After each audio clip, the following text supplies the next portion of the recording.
Hello, Mrs. Holbrooks. Thank you so much for doing this with me. I really appreciate you doing this interview. How are you? I'm doing well. Thank you, Candace. Awesome. So, we're just going to start with question one and then we'll work our way down. So, Okay. first question is formative assessment and feedback are critical to student success.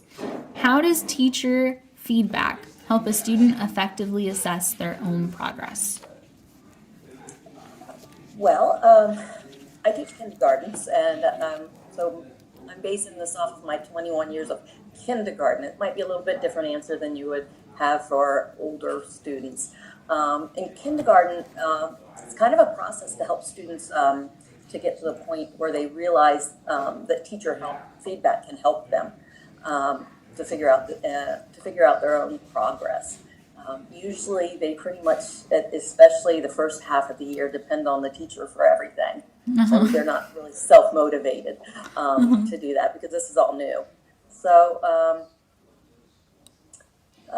it's usually done in in some type of a learning activity in order to improve the student's learning, helping them the student to through a process that they're struggling with, makes them feel good about themselves. And then because they feel good about themselves, they want to try it again. Especially with the little guys, that's important because if they don't feel good, then they don't want to do it again. It's probably that way for any students. Let's see. Yeah. The teacher, at this level, teacher feedback is more about what the students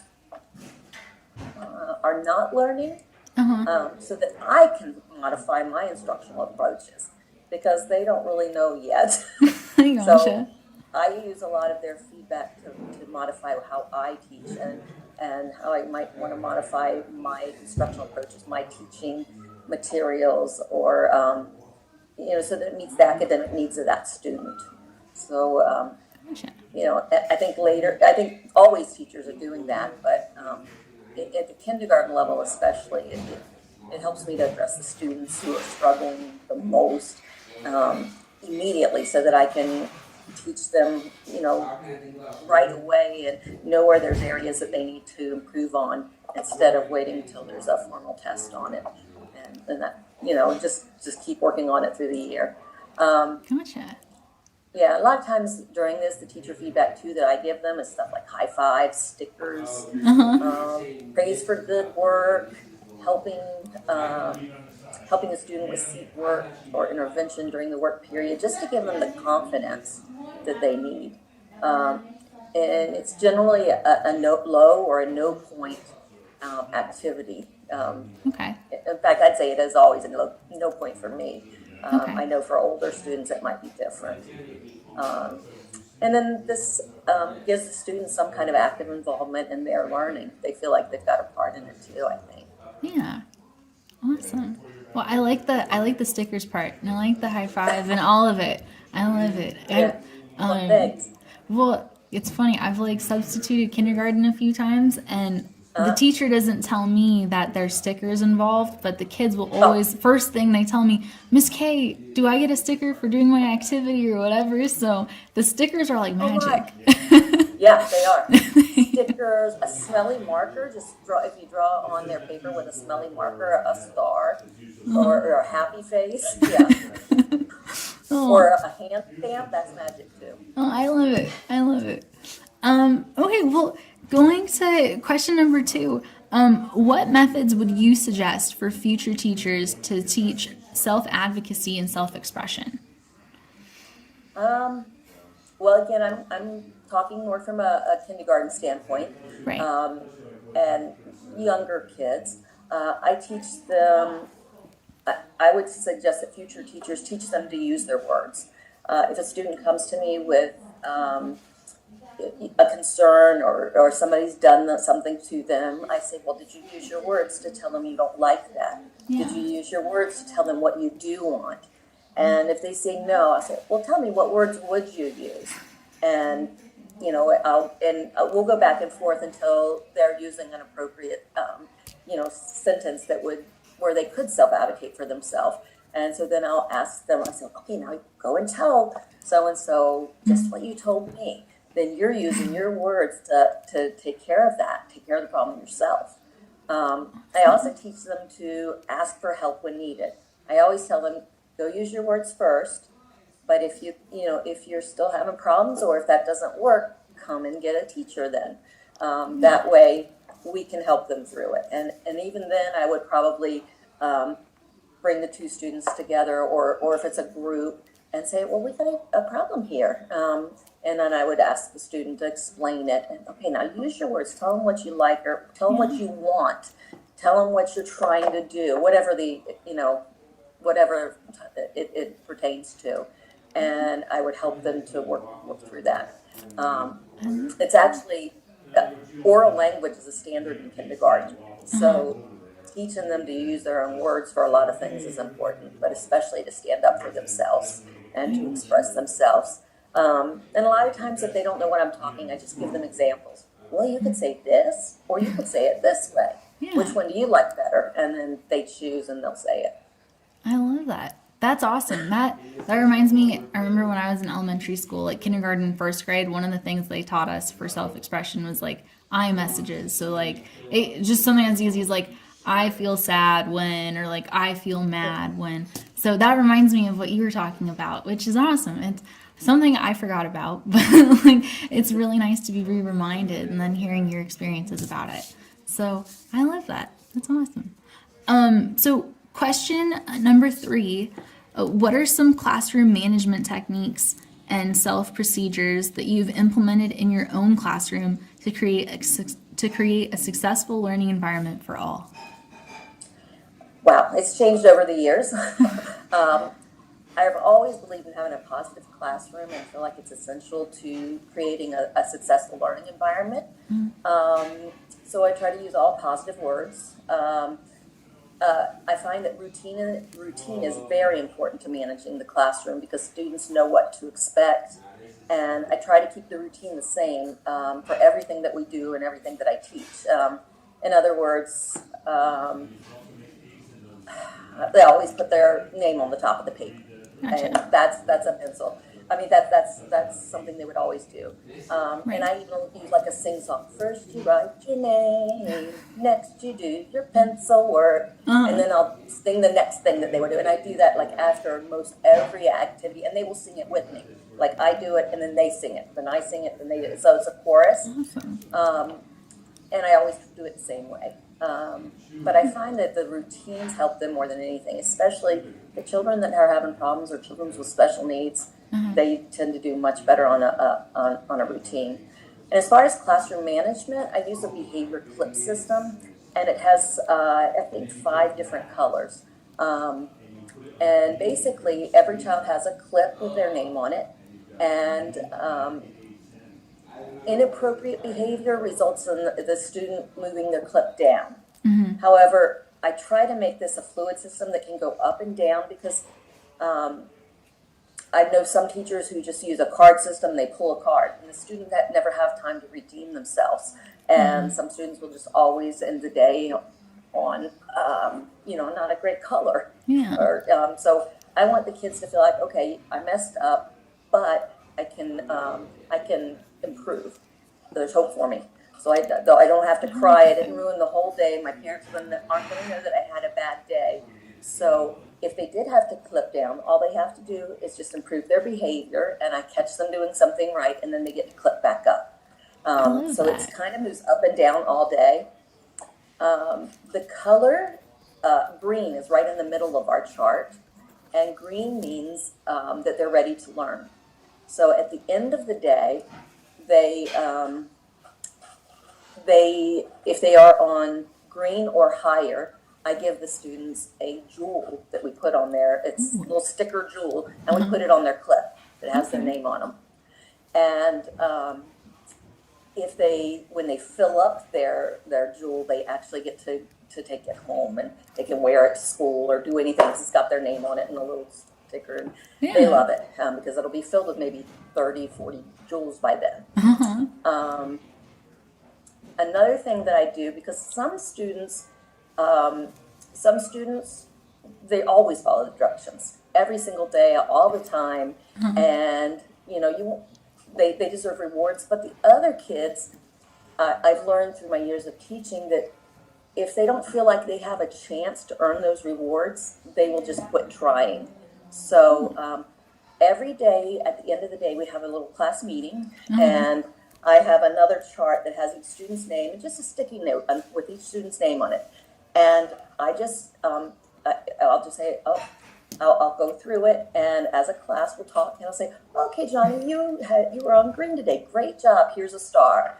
Okay, Paul. Oh, oops, you made a mistake today. Yeah. That's okay. You can fix it tomorrow, but you chose not to keep following directions, so you were below green today. So I bet you're going to have a better day tomorrow. And he doesn't get a a star. So I go through the whole class and just skip the ones who have stars, and the ones who don't, I'll say, well, tomorrow you can try again. When they get 5 stars, they get to go choose out of my prize box. Oh. And so I just, and it's really easy. At first I thought, oh, this is going to be very time consuming. I do the whole thing in 5 minutes. And when they get 5 stars, I just run a Sharpie through it, which means, yep. And then I start a new row. Love it. So that way, even the child who has really self-control issues and has problems, following directions, or he or she can still feel like they've done good. And man, once they get to that surprise box, they're super excited, and then they try harder. I think they don't, yeah. I think my first year of teaching, I used a card system because that's what my coworkers used, and they suggested it. And the kids, it was 3 colors, and if they ended on those 3 colors, they didn't get anything. Or I talked to their parents, and I just didn't feel right. So since I've switched to this one, I really enjoy that. I also tell students, I use the word choice a lot. I tell students that they can choose their behavior. We talk about it in the morning when we have our morning meeting, and I tell the kids that, I hope everybody's going to choose to follow the rules today. And I remind them if they're doing something if they're not doing something that I ask, I will give them a choice that I can live with. Too many times I've heard parents give a choice. Oh, if you don't do this, we're not going to go to Disneyland this weekend. And honest to goodness, I've had parents that say that to their kid, and their kid comes home not on a certain color, or not earning their stars, and the parent will then take them to Disneyland. So I think it's real important when I give them a choice that whatever I give them, I can take either one. So I will tell a student, you know what, you can choose to do your work now, or you can do it during Independence Center time. You decide, I don't care. And you decide, and I'll just walk away. And sometimes they'll sit there and not do their work. And if they don't do their work, then when it comes and they see the other kids during Independence Center time, and those are kind of like toys to them, but they're all educational centers, but the kids think they're toys. Right. And they will get sad, and I'll say, you know what? You can have center time too tomorrow, but today you chose not to do your work, so you chose not to do this, and then they will usually not be happy about it. And then I also will tell them, okay, but if you finish this and you do your best work, then if there's time left over, you can still go and do it, and that usually motivates them. A lot of times after 1 or 2 times, then they will never make that choice not to finish their work after I give them the choice of their work, after I give them the choice. Gotcha. So yeah, that's something I do. And other things I do in the classroom include verbal praise, high fives. When it was not COVID time, hugs. And that high five, same thing with that. Hand stamp, stars, stickers, things that I would just give randomly for appropriate behavior. I'll just try to catch somebody doing something right. Gotcha. And then I always have kind of rewarded kids for random acts of kindness that are caught, either by myself or in one of the instructional assistants. Sometimes I'll have kids say, "Oh, I helped pick up all the trash on the floor." I'll say, "Great, thank you. Well, do I get a sticker?" Well, no, I have to catch you doing it. I don't catch you doing it. It's a kind thing to do. Right. And then sometimes whose students are especially helpful and really good, at the end of the week, if they've really been kind to other people all week, I might send home, I have little stickers that say, I've been caught being good. And they'll go home with that sticker on, and so they probably get some praise from the parents too. I love So that. I kind of do a lot of different things in the classroom, but it's kindergarten, and it's almost like you gotta have a bag full of tricks. Yeah. Well, no, I love it. I mean, I haven't seen you in action, but it sounds like your classroom is so engaging. Man, shadowing you would be the best with your flip. Yeah, Thank with you. your fluid, like, flip chart, like you said, like, I like how, students can redeem themselves. It's not like cut, like, oh, I can't think of the word. It's not set in stone. Sorry. Right. They can redeem themselves. And then I love the random acts of kindness and everything. No, that's awesome. Well, Okay. no, I love it. So, for question number 4, why is it important to collaborate with professional peers to further student success? Wow, I would say that collaborating with other teachers, it ensures that you're always growing as an educator, and that and it's one of the best ways that I know to further student success. When I first started in the district where I work, we did not have collaboration. There was no built-in collaboration time. Not really. Now, I would plan with another teacher. We were buddies, and sometimes I was friends with the others. I kind of see what they were doing, but it wasn't the same as having a dedicated collaboration time. Eventually, our district did start having a dedicated collaboration time. We do it once a week, and it's set in stone, and we always know that we're going to meet as a team. Each team member I found has different experiences and different expertises and curriculum ideas to share. One of the things that we regularly talk about, well, several things that we regularly talk about is kind of like ongoing on our list. Behavior issues, students who are low, those who are bright but they're not motivated, Right. and those who need to be challenged more. They're bright and motivated, and they want something else to do. So we will usually brainstorm as a team and talk about different students, but not in a bad way, in a good way. How can we help them to succeed? What other ideas? Sometimes we try. Sometimes we will. I'll realize after we talk. Oh, yeah, I used to do that. I don't know why I forgot. I don't know why I haven't been doing it lately. So sometimes it just kind of brings it full circle. I mean, after so many years, you've tried a lot of different things. Right. And I'm like, oh yeah, I just didn't think about it this week. Sometimes if a student is challenging, it might be hard to think on the fly. Right. So we kind of really help each other out a lot on that. I like that. And then when we try these activities, we revisit it the following week during our next collaboration to see how it went. And to see, oh, yep, that worked, we're happy with it. Okay, what else could we do? Awesome. So, yeah, and we also, when we collaborate, we also kind of plan our units together, and we all bring ideas in. And we don't all do the same thing, but we all share what we're doing, so that if somebody says, oh, I love that, I want to try it, Yeah. then sure, here's a copy. Well, that's awesome. And we kind of all work together in that regard. That's all. No, I love that sense of camaraderie that you're kind of explaining, and how it's very supportive, which is good. Yeah. Yeah, and it's very helpful too, I'm sure. So no. Yeah, and I worked in another district that did it too, and it was, I was new to that district, and they did things very different from how I had done it before. So I found I was a seasoned teacher, but new to that state, a different state, and the way they did things, and I learned from them, even though I had been teaching a long time. Gotcha. So yeah. That's awesome. You're always learning. I love that. That's sweet. Yeah.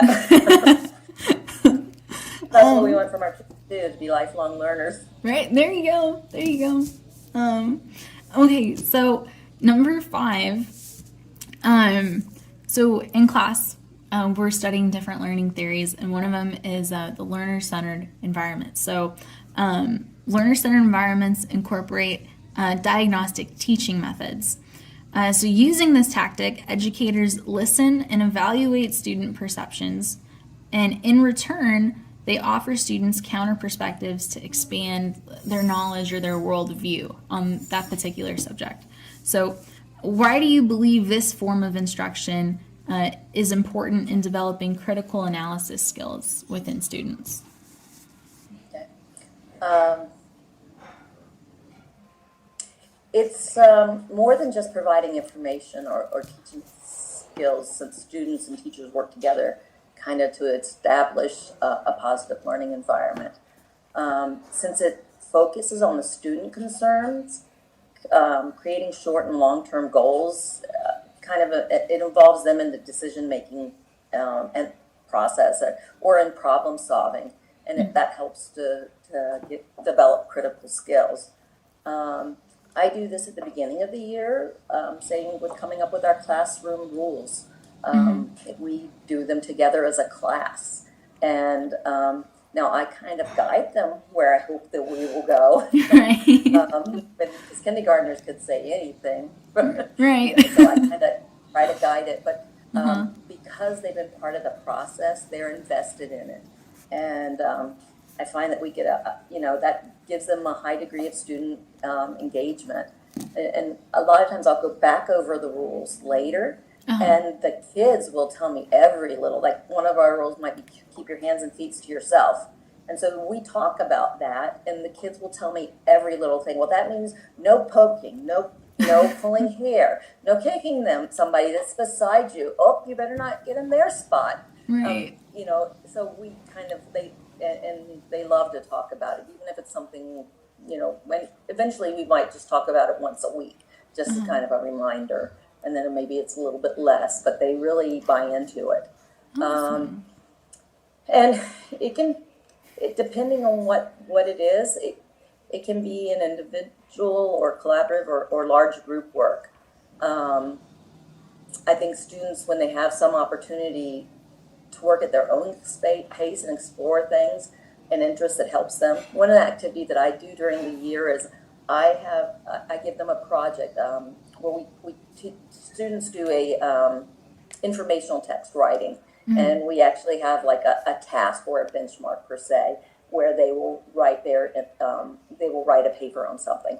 And after we've done this, so we've already learned all about informational text. We've already learned to basically write, quote unquote, a mini report about something. They've done their own.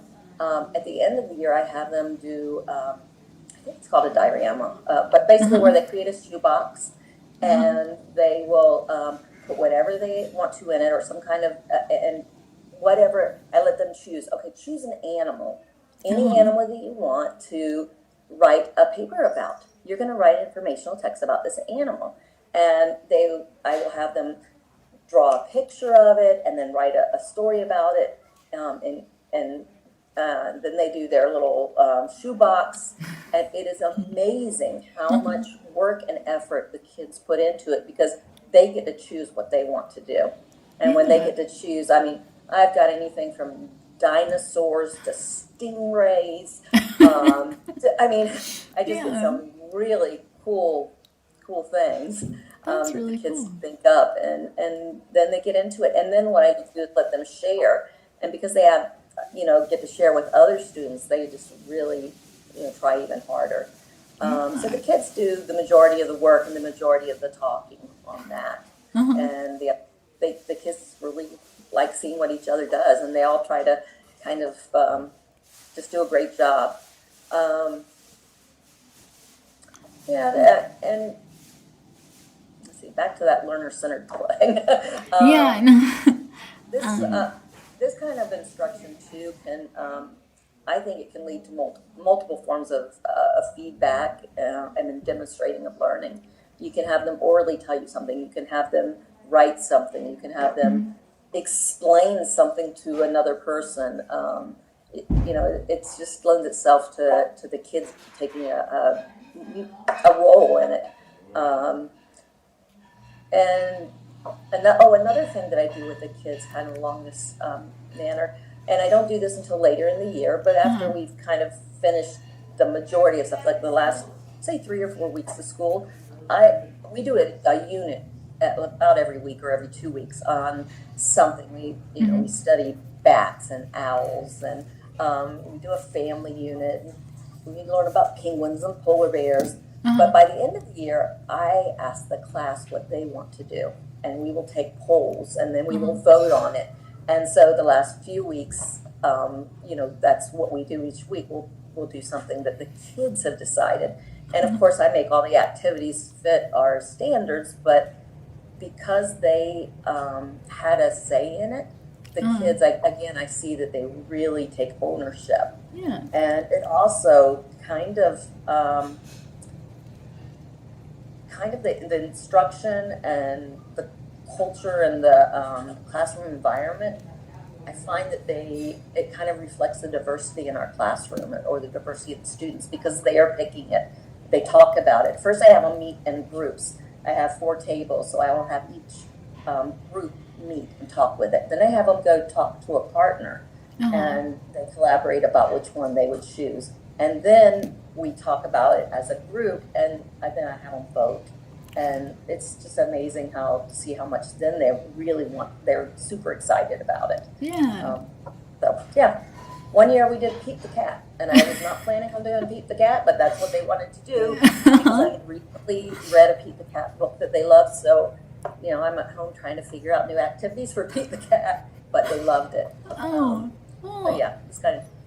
I love that. That's awesome. And I love how you give them, they're kindergartners, so they're brand new to school, but, you're making it, fun for them by giving them, options and choices and letting them decide what they want to do. So,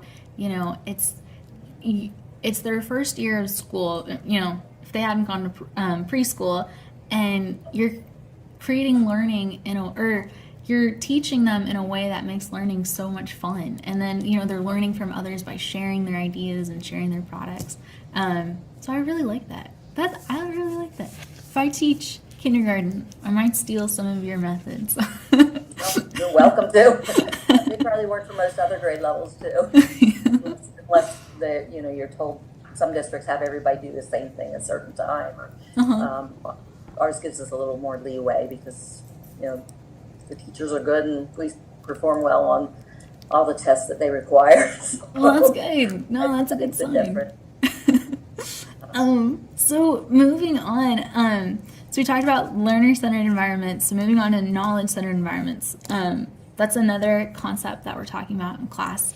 So knowledge-centered environments focus on the importance of instructional methods that promote understanding within students. So which methods do you use to assess, the curriculum comprehension of your students, and how do you adjust your strategies if students just aren't understanding the material? Well, again, it's kindergarten, and I do lots of different things where they're moving. A lot of times I will tell them, it depends on whether it's a yes or no question, or true or false, or if you think, we'll do something together, or I'll call students up to do it. And then I'll say, okay, if you think the answer is, I say, don't do it until I finish. But if you think the answer is right, you're going to do 2 jumping jacks. If you disagree, then you're going to do 1 push-up and go. Okay. And then afterwards, I will tell them, whether the information was correct or not. Sometimes I'll tell them, okay, thumbs up or thumbs down. If you agree with this, thumbs up. If you don't agree, thumbs down. I do that one a lot when we're learning rhyming. And it's interesting to see how the kids are doing on that. Some things, if it's, say, a math problem, I will do whiteboards and have them write their answers and just hold it up. So they're not all yelling out the answer, but they all want to hold theirs up for me to see. Right. So I might say, build the number 12. And so they might build, a 10 frame and 2 extra ones, and then write the number 12 underneath it. And we do it with manipulatives every morning as part of our morning thing. But then, you when you only do one student every day gets to come up and build something, and then break it down. So I also do it on the whiteboard so all the students can engage in it too. So sometimes I do that. Whatever the concept is, if students aren't understanding the material, I evaluate, I kind of just by walking around the room when they're working, or by asking questions, or just my observations, I kind of get an idea of who's getting it and who's not. And if I feel like a good majority of the class are not getting the idea, I reteach. And then I try to reteach it in a different manner, and maybe with different examples, or try to do it in a different way. If I find it's only a couple of kids, I call them back and work with them individually on it. I am fortunate that I have an instructional assistant, so a lot of times too, I will have her work with a group on one particular activity. If I do it one day and then the next day I see that the kids are not, they really didn't get it, then I'll have her work with them. So that's kind of what I do with that. Just I gotcha. No, I really like that. Or I love all of what you said. But it's funny because today during class, the professor, she told us that a person's attention span correlates to how old the person is. So she had said that, so for example, if you're teaching a first grade class and the students are 6 or 7 years old, you have a 6 to 7 minute time frame to keep their attention. So, in class today I was thinking, well, I want to teach the younger grade, so how am I going to instruct them for a short period of time before their mind goes elsewhere? And I love the push-ups and the jumping jacks activity because it's built within the lesson plan, and they're still contributing to, answering questions, but they're also, getting the wiggles out, and they're, and it's always something different. I might have them jump like a frog or glide like a snail. And again, one will be if the answer was correct, and the other will be if it was different. So there's a lot of fun things you can do with kindergarten or the younger ones. Kind of along that line, when I'm reading a story to them, I stop at almost every other page again, or every 3 or so minutes, 3 or 4, to ask some type of a question. And then after I ask the question, I do one of those things too, to get them to move, so that maybe I can finish this book that's 15 minutes and actually keep their attention. So I will ask a student, and then the kids get to decide, oh, is that what you thought? Jump, do this if you thought yes, and if not this. So yeah, they kind of like it. Yeah, no, I like it. It's so much fun. It sounds so much fun. Okay, so moving on to question number 7.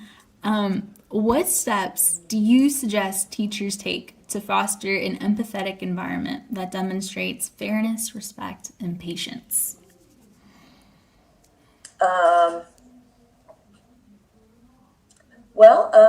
I'd say it starts first of all by making personal connections with every student on day one. And I make a point to really get to know each student, and I try to find out some of their likes, their dislikes, their hobbies, their other interests. And I find that by doing this, it usually leads to trust. Then I always start the year off with a unit on friendship. First school and school rules and friendship, and how to be a good friend to others.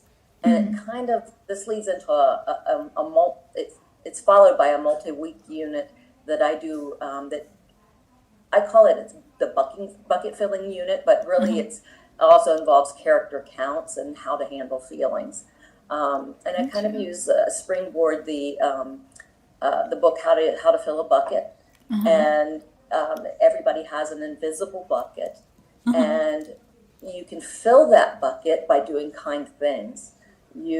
If you're doing things that makes them feel bad, another person, then that's a bucket dipper. And the bucket, and I have 3 or 4 different books that are on this that kind of explain bucket filler or bucket dippers, and we talk all about it. And this becomes the kind of the model that we do for the entire year. And and I will hear a student tell somebody else, that's being a bucket dipper. Can you be a bucket filler? If they Right. say something not kind to another student, Uh-huh. or if they're not very empathetic, or I've even had a kid come to me and say, I was a bucket dipper, Mrs. Holbrooks. I don't feel very good. Then, No. okay, well, you know what, you learn. So now you know it doesn't feel very good to be a bucket dipper. Or Right. when somebody, a student doesn't want to play with someone else, I'll say, well, how do you think that would feel if nobody wanted to play with you? Uh-huh. And then we'll talk about being bucket filler, bucket dipper. So, um, and that just kind of sets the tone for the whole year. And Right. my behavior chart that I mentioned earlier, Right. that is, I have little buckets on each color that the 5 different colors that the kid do. Uh-huh. And the bottom bucket has a sad face. The next bucket has kind of a, like a straight line face. And, then there's one bucket that kind of has, a little smile. Just, oh, here, I'm ready. And then by the time you get to the top bucket, there's stars all around and the bucket's happy. Uh-huh. So that kind of correlates with my behavior management that I teach too. Right. And since I started doing that, the kids really catch on, and I can't imagine doing anything different. Yeah. And then of course, manners and good choices are encouraged in the classroom.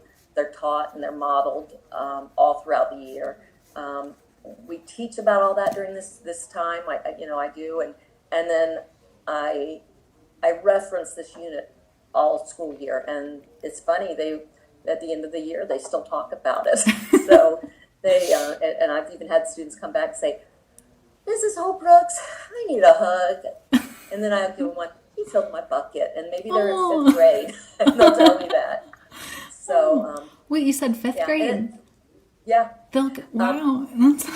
Sorry, I didn't mean to cut you off, but No, I mean, that's okay. that's had such an impact. Like, that's amazing, the impact that it's had, that they come back, and they tell you.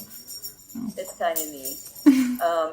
Early on, I also teach about opinions, and that everyone's opinions don't have to match. And I think that kind of lends itself to fostering an empathetic environment, and basically, I think demonstrates that it doesn't matter if people are different than you, or if you think differently than them, or if you feel a different way.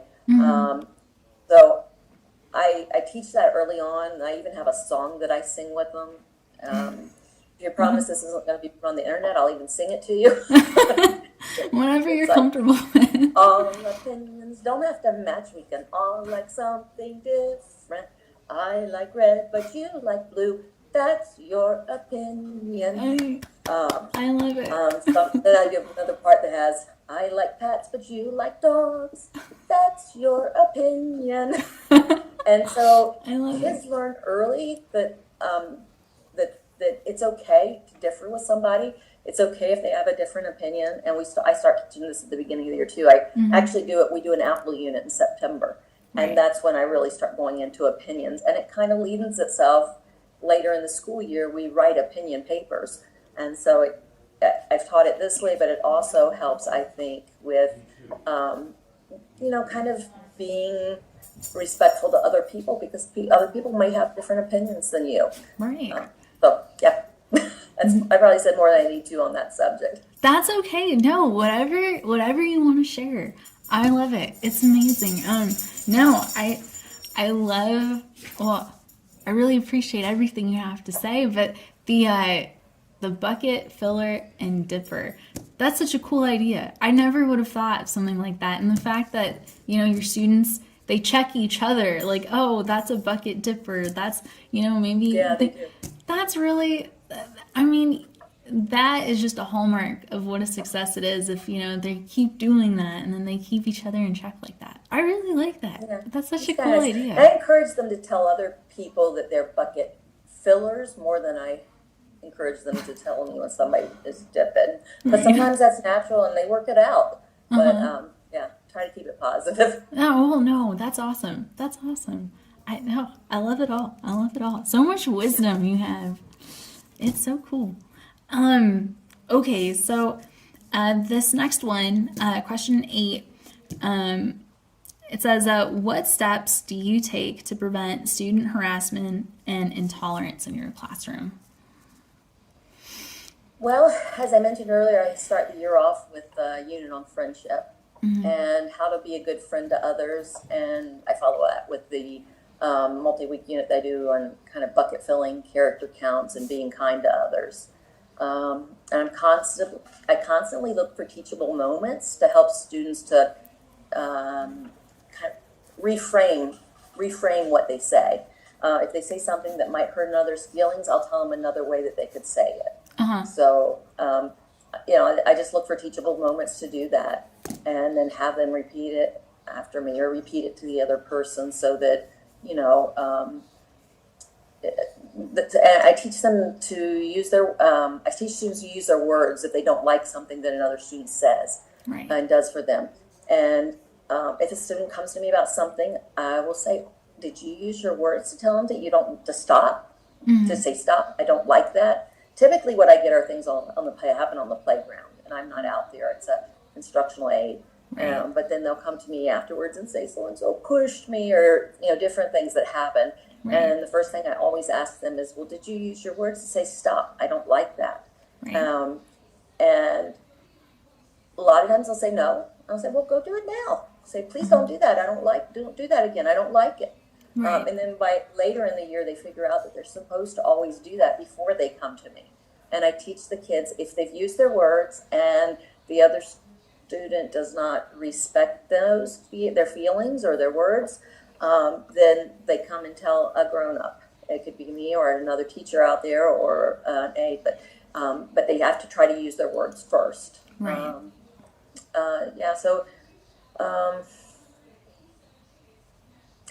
And a lot of times they don't, especially kindergarten, they don't know how to use their words. It's amazing. Many parents haven't taught them the skill. In fact, it's seldom that I get maybe one or two kids. I mean, I get a lot of them say stop, or they'll hit, or they'll do something because they don't like something, but few that will say, "Stop, I don't like that," or "Please don't touch me, I don't like that." Right. So it's just anytime I can, I use those. Gosh, I don't know if another way I kind of teach some things about intolerance towards, I guess, in the month of December, I teach a unit on holidays around the world, and I work in tolerance as I teach that, and teach them how people have different beliefs and different traditions. Right. And while they may not believe what other people believe, I teach them that that's just their opinion. So I go back to the opinion thing. Right. That's just their opinions, and that everybody might believe or celebrate something differently. And I've even heard I've heard one student say something like, "Santa Claus isn't real," and another their parent had taught them that because it went against their religious beliefs. Right. And then another student would say, "No, I don't think so. I believe that he is real." So they learn to talk it out, and or they learn to say, "Well, that's okay if you believe that, and I believe something different." Right. So yeah, and then in January I teach a unit on Martin Luther King, and that's one of their favorite units the whole year. You wouldn't think it would be, but most kids at this age, they have never heard about bigotry and the injustices that happened to people before, people of color. And so "What do you mean they couldn't drink out of the same water? Why did they have to go to different schools?" Right. And I'll even have kids stand up and I say, "Okay, if your skin is brown or it's darker, you're going to go stand on that side of the room. If your skin is white, go stand on that side of the room." And I will tell them, a long, long time ago, when Martin Luther King was trying to make the world a better place, girls and boys, if their skin wasn't the same color, they didn't go to the same school. And that's not fair. You're right. And they really get into that lesson. Or it's amazing how they will react when I tell them they couldn't drink out of the same water fountains. And I'll show a picture of a water fountain that's tall and it's refrigerated, and then I show the smaller one that's real small and it's not refrigerated and it's short and it might be dirtier, Right. and Right. they really get indignant about it. So I teach them, you know, a lot about, we talk about how that wasn't right. Mm-hmm. And then later when in February we do President's Day, and I teach about Abraham Lincoln for a whole week and how he freed the slaves and how he was trying to make the world a better place, or our country a better Right. place. So I teach about it in lots of different ways throughout the year. No, Oh, one of the big that's things I do too, I forgot, when it's during Martin Luther King, I bring in two eggs. uh-huh. One is brown and one is white, and we talk about it. And I say, "Are these the same?"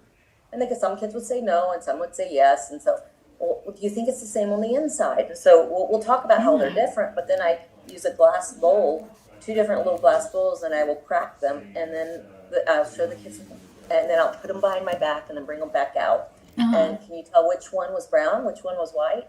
And they'll say no, because they look the same. And I'll Right. tell them Right. how everybody's the same on the inside, just like these eggs were the same on the inside. Right. So, and everybody has feelings. It doesn't matter what your skin color is, or, you know, what nationality you are. Everybody has feelings. So I kind of do that too. Yeah. No, I love that activity. I really like that activity. That's so creative. And then that, like, the metaphor is so cool, and it really makes it so easy for, that age group to see, and like to just like, oh yeah, no, there's nothing different. You would never know which egg, what the yolk came from which egg. So no, I really like that activity. I mean, everything you had to say was just Oh, really it was good, but I really like that metaphor that you use. That's really cool. That's really cool. So moving to the next question. So in instances where like bullying does occur, how would you discipline like bullying when it does occur? Sorry. um, it's funny. I dislike that word because in kindergarten, if you use that word, Uh-huh. then they think everything is bullying. Right.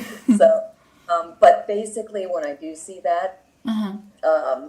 I conference with the two students, first individually and then together.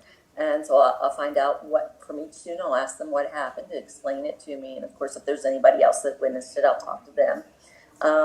And then the student who was bullied, I'll have them tell me how, when I'm talking to them just by themselves, how they feel, how it made them feel. Right. And then I tell them that the student who was bullied, that's never okay for the other person to do that behavior. And I asked, and then later when I bring them together, I'll ask the other student, how would they feel if somebody did that to them? If somebody pushed them to the ground because they didn't like them, or because, and a lot of times it's they didn't want to play with me, so I push them to the ground or something like that. So Right. I'll ask them, how would you like that? How would you feel? And I try to put them in the other person's thing. And I always ask the other kid to apologize to the other student, and I have them clip down because they were a bucket dipper, and we Gotcha. talked about how they dipped the other person's bucket. If it's warranted, I will write the student up for the incident and then contact the parents. However, in kindergarten, a lot of it's just kids learning, Right. and they're, you know, they won't, somebody wouldn't play with them, so they think that's bullying. And I have to go, Right. well, that's not bullying. They just wanted to do something different. Right. That's why I say I hate that word, because once they hear that word, everything is a bully to them. Gotcha. I So gotcha. if somebody doesn't want to play with them, well, I'm going to go tell the teacher you're bullying me. So, I gotcha. we have some conversations about it. And again, kind of one of the things I mentioned earlier that I do, I also tell the student who was bullied, I say, okay, now this is what I want you to do. If it ever happens again, just yell and say, stop, don't do that. I don't like it. And then you can go tell a teacher. Okay. So I always follow up with that. And then at the end of our meeting, when the two students are together, I'll have them tell that student, please don't do that. I don't like it. Don't do it again. Right. And usually the other one will say, okay, I'm sorry.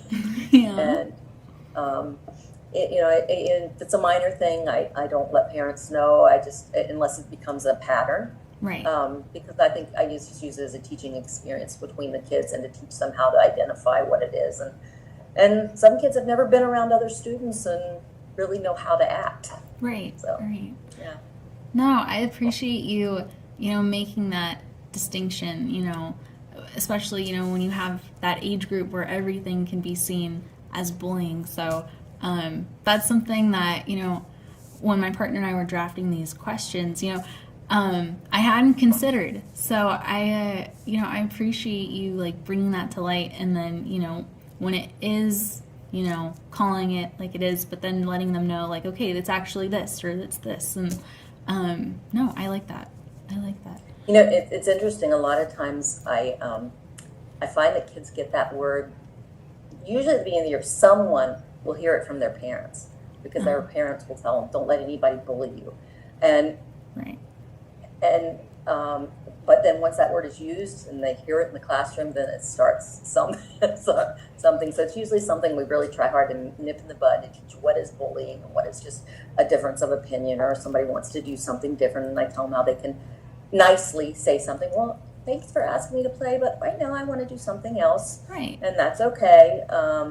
So yeah, it's and sometimes I find that parents will put if a child will go home not understanding it, and they'll tell their parents they're being bullied, when really it's just another child didn't want to play with them, or Gotcha. they were playing a big one. I don't like them playing tag on the playground, but it is allowed.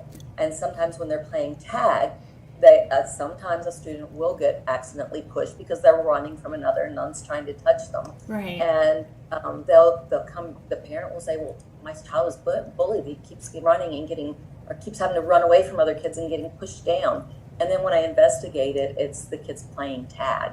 Gotcha. So yeah. it's interesting with this age group, Well, with the younger guys. Yeah. No, that's true. It's like okay. So so for question number 9, or sorry, thank you for doing question number 9. I appreciate, like we said, those distinctions and those clarifications, especially with that tag example, because you're right, like being pushed, it could seem, like that is, being pushed, like that could be bullying, like, with more context, you're like, oh, well, that was just something that happened from a game. There was no malintent from that. It just, happened by accident. So it changes. It wasn't bullying. It was just, so I appreciate, you talking about that. So for question number 10, how has your own professional growth enhanced your classroom? Well, I'd say that it's helped me always to stay fresh, to learn new tactics, remind me sometimes of things that I already knew, but maybe I haven't been using as regularly as I used to. So those are some things. I know my first few years, I just wanted to know everything, and I took a gazillion units, just to keep learning more. And even though I've been teaching 21 years, I still come home and research things and look for articles. And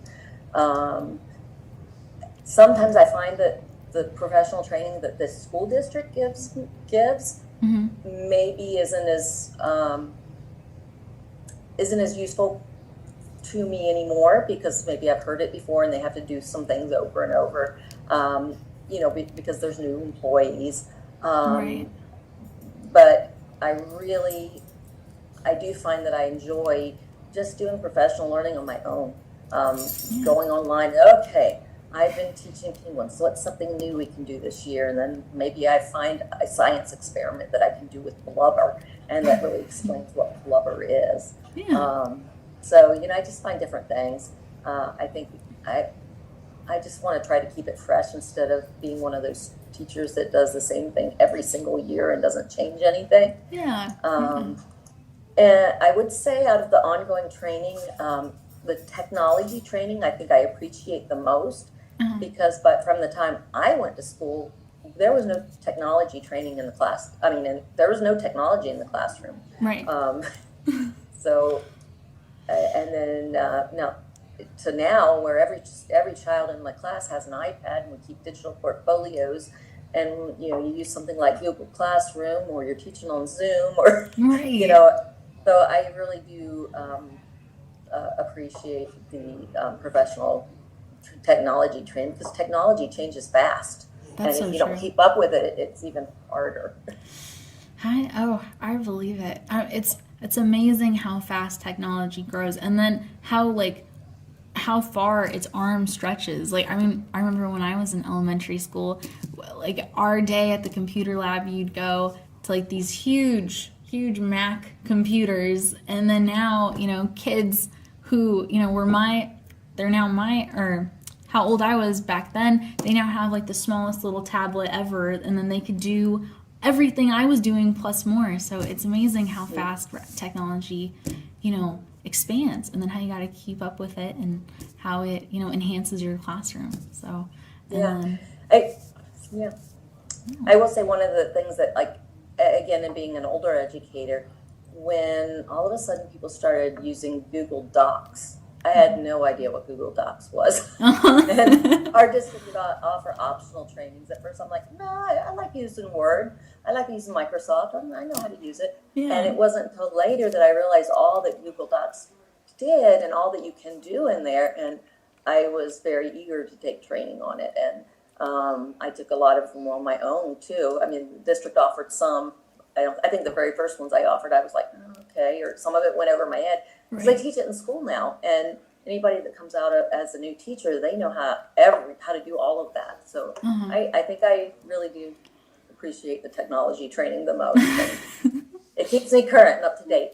No, that's good. That's good. That's good. Um, so question 11. So, which strategies do you incorporate to accommodate English language learners and students with IEPs or 504 plans? Um, I don't always think about them as strategies, but they are. Well, the first thing I do, again, I can't stress how important it is to cultivate a relationship with the students, Right. and especially if a student's on a 504 or an IEP, with the families. I Uh-huh. try to develop relationships with all the families, but those families I really like to touch base with even a little bit more, because there's just things we need. Right. I want to make sure that we don't miss. Um, English language learners, I try to teach language skills across the curriculum, whether Right. I'm teaching math or English or reading a story. I'm always doing vocabulary words, or putting up little pictures on the board. I'll Right. draw a picture, and then underneath it write the definition, and then maybe we'll go over that vocabulary word every day during the week. So I do that a lot. Almost every unit, I have either developed my own vocabulary cards with a picture of it, Uh-huh. and then we read it together during the week, every single day during our class meeting, so that they kind of learn new things. And those with English language learners, I think it helps them especially. Right. I use sentence frames a lot with a lot of kids with that have that are English language learners, or even kids with IEPs. Uh-huh. Um, I've this year I have two autistic students, and who don't have. I That's have okay. two Very good. autistic students who don't have very good verbal skills, and so I'm always using sentence frames for them, and then they will repeat that back and then put their one word in that they need to, and I think it helps them to later on have better skills.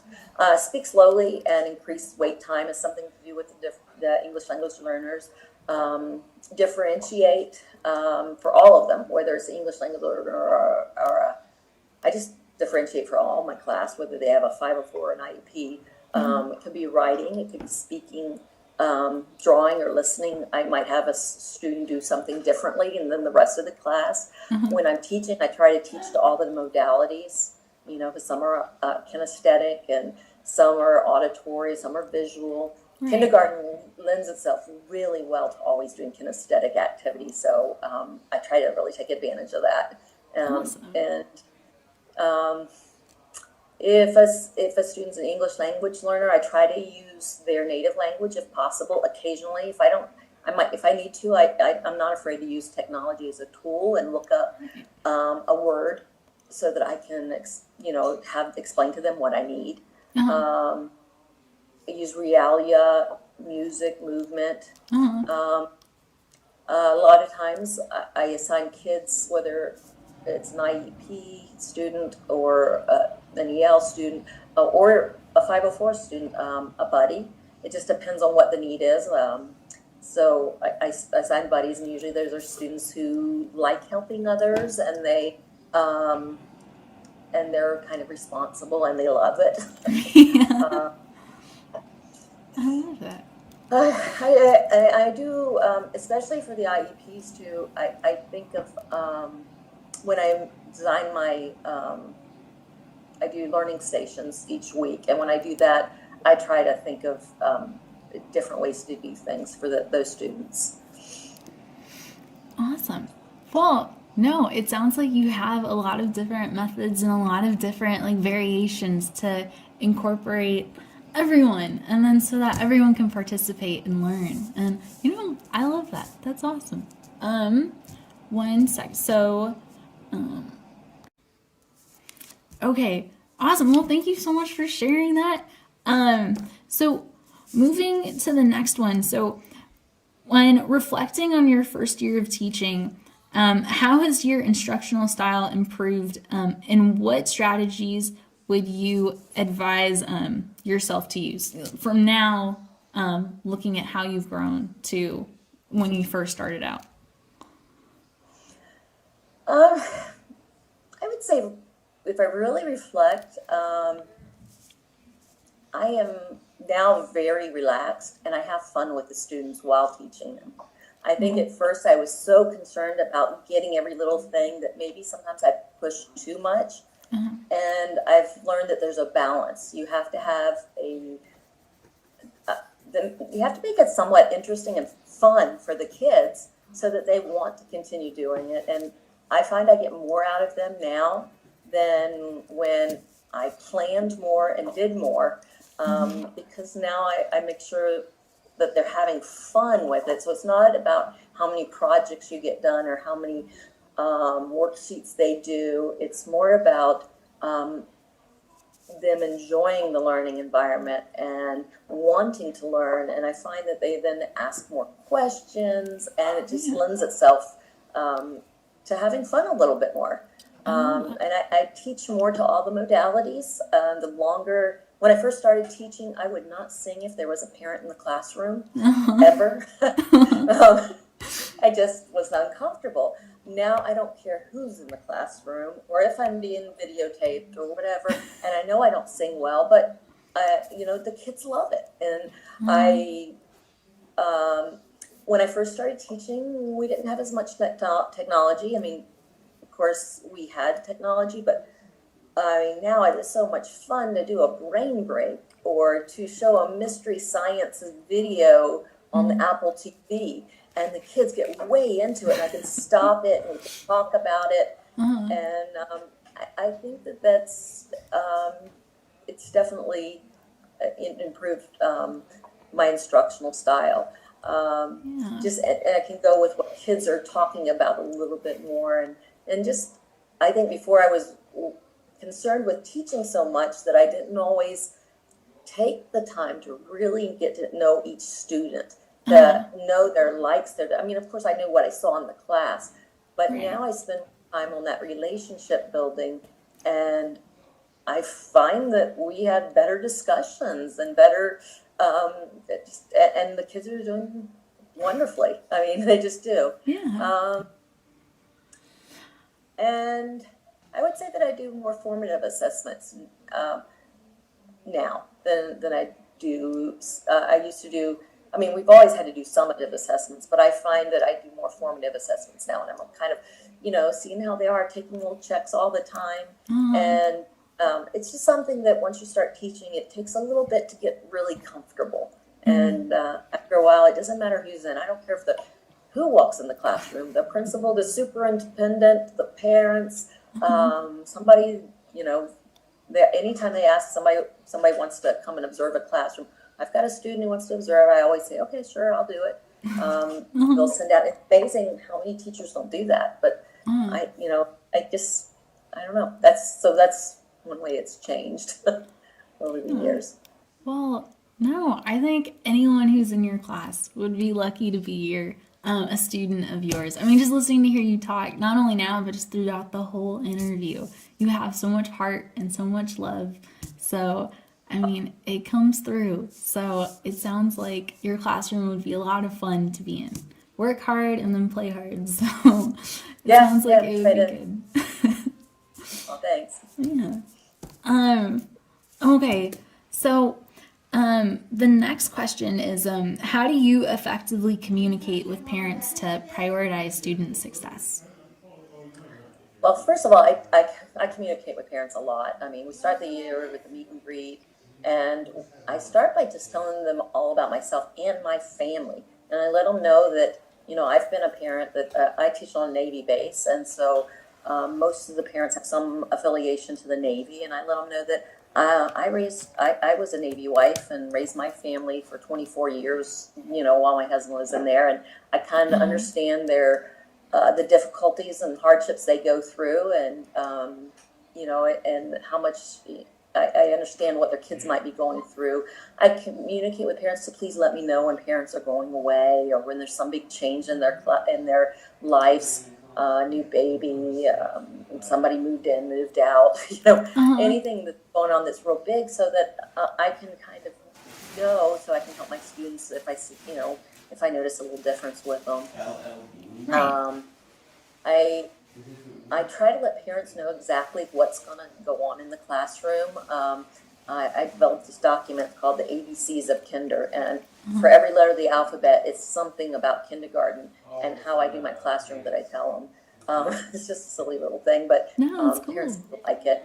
I have a signed homework policy. I send it home, and I go and I have parents sign it, so they know exactly what I'm requiring for homework. And really, it's not a long thing. It's just that kindergartners are just learning. They might need a parent to read them the directions, Right, so right. somebody needs to be there and do everything in pencil instead of pen or crayon. It's amazing how many families will just have their kids just colored crayons, or they just don't think about the things that as teachers we think about that the kids need. um, Back to school night, I give them a list of expectations for kindergarten so they kind of know where we're going. I send a monthly newsletter. I give all the parents in the class a business card that I made with my name, my email, school phone, and I even give out my own cell number. Most teachers think I'm crazy, but I find that I tell parents when I do it, please try not to abuse it. Don't call after 9 p.m. But if you have a Right. question and and I haven't answered it, or it's within 24 hours, or it's an emergency, please call me. If you're taking your child to the hospital because they broke their arm, I'd love to know about it, or Right. different things. So I try to make that connection with them. I do explain my classroom behavior clip chart. Both I send home a paper that explains it, and I also do it in writing. I have parents conferences, and now that I know how to Zoom, I do parent Zoom conferences, which is fun because it doesn't have to be anything formal, or if we can just do a 10-minute conference without anybody leaving their home. So I might do that in the evening now. Um, Right. and just try to help them to know what areas their kids need to work on. If I do sight word tests, and for the parents know that every 10 words, I teach 100 words, but every 10, I give them a super incentive. If they get all 10 right, they get a prize from me, and usually it's a small stuffed animal or something, and the kids love it, and the parents love it, and then they try even harder. Um, and then I also, when it's every sight word test, I send home a list of everything that they missed. I don't know where in, I I probably left telling you this, but somewhere in probably would have fit in. I use a program called ESGI, Okay. and it's so worth the money. It's kindergarten testing is almost 100% one-on-one, and it's amazing for giving parents feedback. So I use this a lot. Any type of assessment that I give, I immediately print the results, and it will tell the parent every little thing they missed, whether it's a sound, whether it's a word, a letter, rhyming, and then it goes home to parents, so they know exactly what their child, needs to work on. And these are just little tidbits that I do all through the year. And it's when we do grades, it's not just once. I might test them on something 4 times during a trimester, just to see how their growth and how they're going. And one thing that I've started using just in the last 2 years is Class Dojo. Again, it's probably something I was very slow to go to because I'm like, it's another technology thing, and now I absolutely love it. Yeah. Parents are so much more active on Class Dojo than they are responsive than they are to emails or phone calls. And sometimes it's easier for me if they ask a question, I'll take a picture of something and say, this is what it should look like, or this is what we're doing. Right. And it's really quick, and it saves me time too. So that's been, a little thing that it has helped me to be more effective too. And I missed saying, of course, I keep a student portfolio and show parents their growth Right. whenever every conference, so that they know, how they're doing. Well, all of that is perfect. I mean, listening to you, like as I'm learning, it sounds like two-way communication, having an open door is really helpful. And then it sounds like it makes the difference, especially when you're trying to build, trust, and that, parents can rely on you and they know that they can count on you. So I really like all those methods that you talked about. And then, those are trying to keep a list of all the things I need to remember for me one day. Okay, 2 more. We're almost there. So number 14. What form of assessments would you utilize to accommodate different learning abilities? So, for example, like providing a diagnostic test to a student with exam anxiety, excuse me, may not produce an accurate depiction of their current knowledge. So, how would you go about that? I do a lot of informal assessments in the classroom, just watching what they do on their everyday classwork. And usually that'll give me a really good snapshot of how they're doing. If a student has a different type of learning ability, depending on, like I've had a student before who really doesn't have any oral skills. I have one student actually this year who really, really struggles to even say a word or two. But he's learned on the iPad to type it or to draw what he wants to show. And so I do that. Other students do not do well on paper and pencil tests, so maybe I would give them an oral assessment. And a lot of times, again, because I do a lot of informal assessment, just throughout the week, I will usually think, okay, I know this kid knows this. I wonder why they're missing it. And I'll go back and try assessing them a different way and find that works. Some kids, writing is difficult for them, and they really struggle with that. Sometimes assessments on the iPads work great, and that's something that they like. Sometimes I play an audiobook for the students, and then later on let them tell me all about the audiobook instead of maybe writing about it. And then I know, okay, they're comprehending it.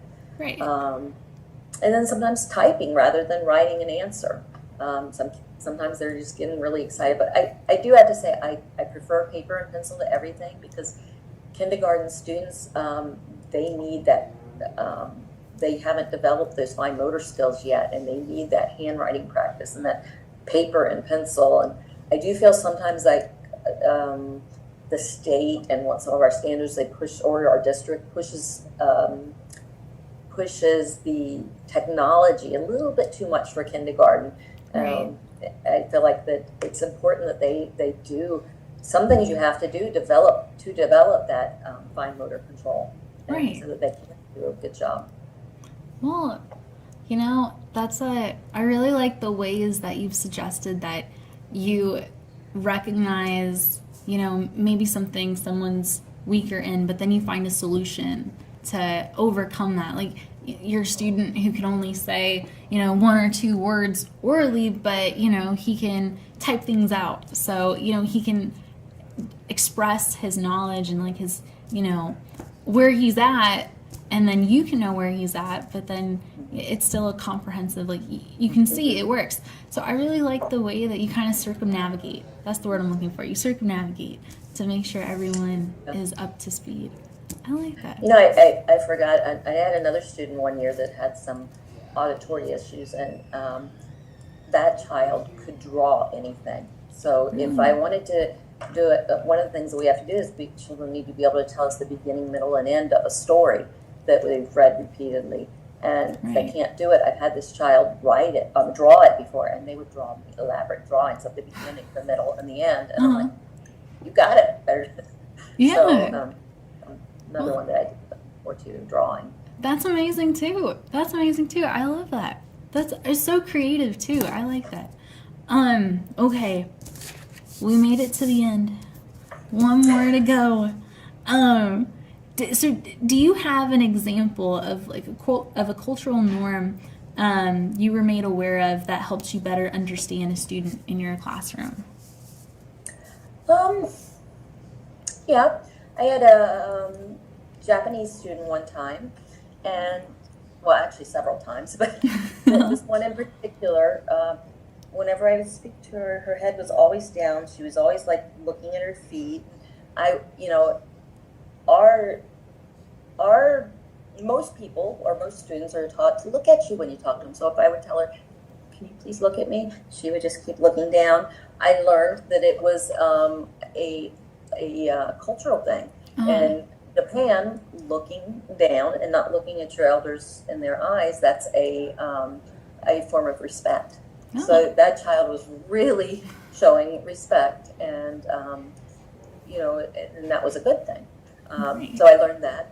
I had another family that was their family was they were Jehovah's Witnesses, and I've had a couple of them, and in each case they did not want their child to say the pledge. They did not want their child to do anything. They did not celebrate birthdays. They did not celebrate holidays. So if another child had a birthday, they weren't, and would bring something in, they were not allowed to participate. Gotcha. In the birthday celebration. So if they brought in cupcakes, for example, and this was back when we were allowed to do it. Now, they couldn't participate.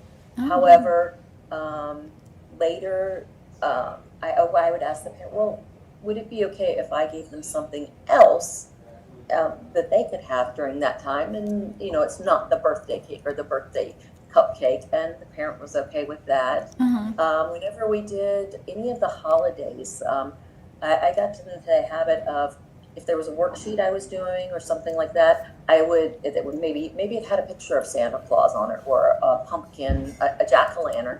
I would send home to parents. Actually, I think she came in once a week on Friday. I would show her all the things that were for the next week and say, "Is this okay?" If not, I would modify it, or I would take the pictures off of it for them. And so I give the parent the control in that one. Or if sometimes if it was a book, and the parent, I would even or which books I was reading, and if they were not comfortable with that, okay, well then I would put her at the listening center, listen to a different book on the same topic. Yeah. So that's kind of how I did that. I've also had a couple of Filipino families where the parent would come to lunch every single day and spoon feed their child. Really? And I did not understand that, and evidently it's part of their culture that they kind of baby the kids a little bit longer than we do. And so I would usually, when I saw that was happening repeatedly, I would usually talk with the parent and just say, well, sometimes your child needs to learn to be independent. I appreciate you wanting to do that. You know, if, you know, all the other children are feeding themselves, I'm not telling you not to come and do that, but it would probably do them good to learn how to do that too. And then let the parent decide. Right, Um, right. But yeah, it was kind of interesting a few times. But you know, I have to be respectful if they want something different. And you know, I also learned that that was just a cultural thing, that was a way of being close to their children, and they did it in families until they were a little bit older. So Yeah. Well, it's like you're the teacher, but then indirectly you're learning new things, about your students that, I mean, that's very, especially, the last story that you shared with the spoon feeding. I did not know that about Filipino culture. So, little nuggets like that along the way are, yeah, interesting, facts about culture that I mean, who knows? Maybe it would have popped up in a different way, but like, you never know if you would have known that fact afterwards. So yeah. that's really interesting. That's really interesting. Well, and I would try to word it differently. Like the parent might not be in the classroom during snack time, so Uh-huh. I would tell them that they need to learn to do it themselves because I can't do that for all the students. So Right. that I would try to put it in a way that would not offend the parents Right. or make them feel bad, but just give them a suggestion and then let them choose what they're going to do. Yeah. No, no, that's awesome. I mean, that's really, I mean, I just, there's so much to learn. And I think that's really interesting, with Japanese culture, with, putting your head down. Otherwise, because, if you're unfamiliar, it might seem strange until you know the context and the background. And then, same thing with, you know, I'm not Jehovah's Witness, so I didn't know those practices. So there's always something to learn. And then it's interesting when those pop up in your classroom, and then it makes you like more aware, like, oh, I didn't know that. So those are those are interesting experiences. Okay. You'll experience a lot of things while you're teaching too, and We'll see. you'll learn. Yeah, and then So I'll share my experiences with you. I'll let you know how they went. great. Well, hey, thank you so much. I really appreciate your time, and I really appreciate you doing this and, sharing your answers to these questions and just, sharing your wisdom with me. I genuinely feel like I've learned a lot. And you're just awesome. Thank you so much. Well, you are very welcome, Candace. I feel like you're going to be a good teacher too, and we need good teachers. We need teachers that care about the kids and the families, and I think you're going to be one of those. Well, So, thank you. Fingers crossed. Fingers yeah. crossed. All right. Well, thank you. I think I'm gonna. Did you have any last minute anything, or did you want to say anything last minute before we wrap this video up? Are you good to go? I think I'm good to go. I'm glad that we're getting new teachers in. This, especially with this pandemic now, I think some teachers are getting tired. Yeah. And we need some new blood in there. It's always great to learn from younger people too. Okay.